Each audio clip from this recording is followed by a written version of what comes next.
ಅನ್ನವನ್ನು ಇತ್ಲು ಅಬ್ರವೀತ್ ಸಿದ್ಧಾನ್ನಮಿತ್ಯೇತತ್, ನೋಡಿದ ಅನ್ನ ಸಿದ್ಧ ಆಗಿದೆ ಸ್ವೀಕರಿಸಿ ಅಂತ ಕೊಟ್ಟಿದ್ದಾಳೆ. ಆಮೇಲೆ ಇಯಂಬ್ರಸಿ ಕೂತ್ಕೊಳ್ಳಿ, ಇದು ಕೂತ್ಕೊಳ್ಳಿಕ್ಕೆ ಆಸನವನ್ನು ಇತ್ತಿದ್ದೇನೆ. ಆಸ್ಯತಾಂ ಅಂತ ಒಂದೊಂದೇ ಪಾದ್ಯ ತಗೊಳ್ಳಿ, ಅರ್ಘ್ಯ ತಗೊಳ್ಳಿ, ಇದೆಲ್ಲವನ್ನು ಹೇಳಿ ಆದ ಮೇಲೆ ಮನಸ್ಸಿನಲ್ಲಿ ಕೆಟ್ಟದ್ದನ್ನೇ ಯೋಚನೆ ಮಾಡ್ತಾ ಇದ್ದವನು ತತಸ್ಸುವೇಶಂ ಮೃಗಯಾಗತಂ ಪತಿಂ ಪ್ರತೀಕ್ಷಮಾಣ ಸಹ ಲಕ್ಷ್ಮಣಂ ತದಾ ವಿವೀಕ್ಷಮಾಣ ಹರಿತಂ ದದರ್ಶ ತನ್ಮಹದ್ವನಂ ನೈವತು ರಾಮ ಲಕ್ಷ್ಮಣವು. ಅವಳಿಗೆ ಇವನು ಕೂತಿದ್ದಾನೆ, ಎದ್ದೇಳ್ತಾ ಇಲ್ಲ.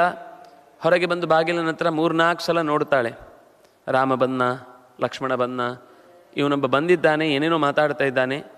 ಬಂದಾಗ ಅಂದರೆ ಇದೆಲ್ಲ ಒಳಗೆ ಅರ್ಘ್ಯಪಾದ್ಯ ಎಲ್ಲ ತೋಟದಲ್ಲಿ ಮಾಡಲಿಕ್ಕಾಗೋದಿಲ್ಲ. ಅರ್ಘ್ಯಪಾದ್ಯ ಎಲ್ಲ ಕರೆದು ಮನೆಯ ಒಳ ಅಂಗಣದಲ್ಲೇ ಕೊಡಬೇಕು. ಹಾಗೆ ಮನೆಯ ಒಳಕ್ಕೆ ಬಂದಿದ್ದಾರೆ. ಅದರಿಂದಾಗಿ ಮಧ್ಯದಲ್ಲಿ ಅವನು ಕಾಲಿಡ್ಲಿಕ್ಕೆ ಹೋದದ್ದು, ಅವನು ಕಾಲು ಸುಟ್ಟು ಹೋದದ್ದು, ಎಗರಿ ಹಿಂದಕ್ಕೆ ಬಿದ್ದದ್ದು, ಲಕ್ಷ್ಮಣನ ರೇಖೆ ಕೆಲಸ ಮಾಡಿದ್ದು ಯಾವುದೂ ಇಲ್ಲ. ಅವನು ಸೀದಾ ಬಂದಿದ್ದಾನೆ, ಕೂತಿದ್ದಾನೆ, ಅರ್ಘ್ಯಪಾದ್ಯ ಎಲ್ಲವನ್ನು ಸ್ವೀಕರಿಸಿದ್ದಾನೆ. ಸ್ವೀಕರಿಸಿ ರಾಮ ಲಕ್ಷ್ಮಣರ ನಿರೀಕ್ಷಣೆಯಲ್ಲೇ ಇದ್ದಾಳೆ. ಈಗ ಬರ್ತಾನೆ.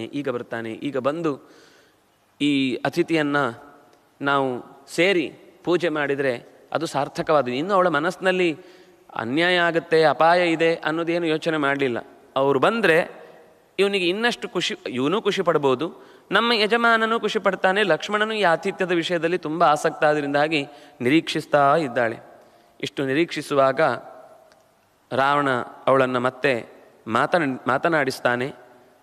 ಆಗ ಅದಕ್ಕೆ ಪ್ರತಿಯಾಗಿ ಸೀತೆಯು ಕೂಡ ಉತ್ತರವನ್ನು ಕೊಡ್ತಾಳೆ.